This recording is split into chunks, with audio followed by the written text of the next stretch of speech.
पायी दिंडीसोबत गेलेला यमगर्णीमधील श्वान कुत्रा पंढरपूरहून एकटाच गावात दाखल। यमगर्णी तालुका निपाणी येथून आषाढी वारीसाठी पंढरपूरला पायी वारीला गेला होता। या वारीमधून श्री ज्ञानेश्वर कुंभार हेही गेले होते। त्यांच्या मागे त्यांचा पाळीव श्वान पाठी लागून गेला होता। तो रोज दिंडीसोबत चालत राहिला। असे तो 18 जुलैपर्यंत यमगर्णी वासियांच्या दिंडीसोबत मुक्कामास राहिला। द्वादशीला पंढरपूरहून दिंडीचे यमगर्णीकडे आगमन होणार असल्याने सर्व वारकरी परतीच्या तयारीस लागले। परतीचा प्रवास वाहनातून होता, त्यामुळे कुत्र्यासी वाहनात घेण्याचा सर्वांचा विचार केला होता, पण पंढरपुरात यात्रेच्या गर्दीत तो चुकला। सर्व वारकऱ्यांनी प्रयत्न करूनही तो कुत्रा घावला नाही। त्यांनी त्याला तेथेच सोडून यमगर्णीकडे प्रयाण केलं।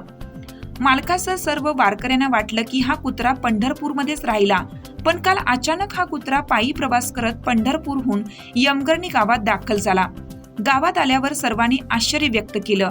यावेळी श्वानप्रेमी माननीय श्री कोरे मालक यांच्या मार्गदर्शनाखाली त्याची विठ्ठल मंदिरापासून ते श्री एकनाथ कुंभार यांच्या घरापर्यंत मिरवणूक काढून स्वागत केलं।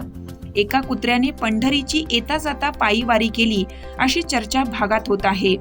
यमगर्णी व परिसरातील लोक या कुत्र्यास विठ्ठल रुक्माईनेच रस्ता दाखवत गावात पोहोच केलं असं बोललं जात आहे।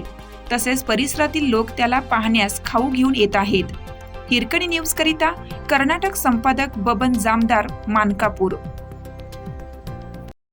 चालू घडामोडींचे अपडेट्स जाणून घेण्यासाठी आपल्या हिरकणी न्यूज चॅनलला सबस्क्राईब जरूर करा, लाईक करा, कमेंट करा आणि शेअर करा। बेल आयकॉनवर प्रेस करा आणि नोटिफिकेशन्स मिळवा।